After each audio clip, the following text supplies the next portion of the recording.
So, the only information that mystics have had throughout time to be able to talk about non duality, enlightenment, spirituality is their experience. And this is a good thing because philosophy is kind of talking just about thoughts and ideas and concepts, and that can get very, very confusing. And this is the difference that the mystics have always brought to us. But we now have some uh, different information on how the left brain and the right brain work that very much inform the way that we can talk about this. So in our last video, we were using our diagram with a Y, showing that this is you and this is your experience of your right brain and your left brain.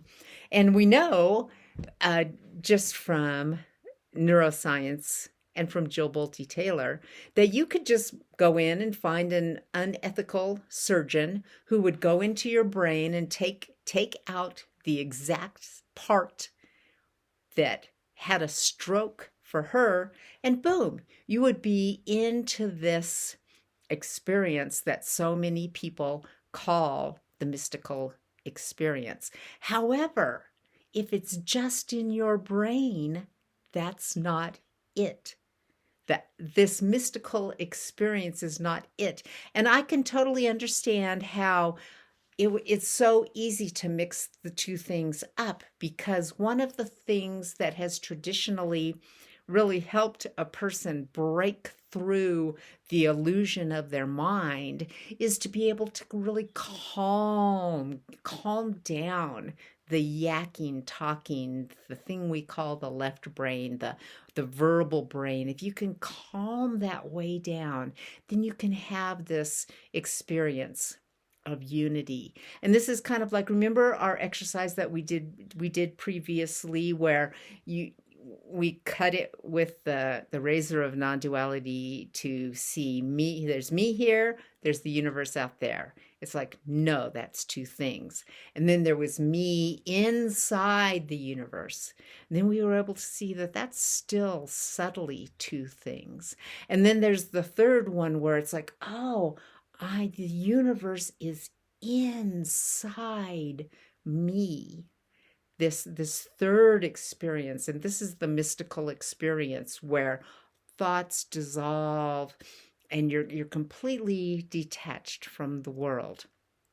But this is still not it. There's that fourth step. And so I just wanted to put this little thought in there that there's so many things that we hear about spirituality that are really just trying to get us to this particular brain experience of oneness. And this is a good thing, because this is usually one of the most vital steps necessary before getting to what non-duality would call the real thing, knowing who you are.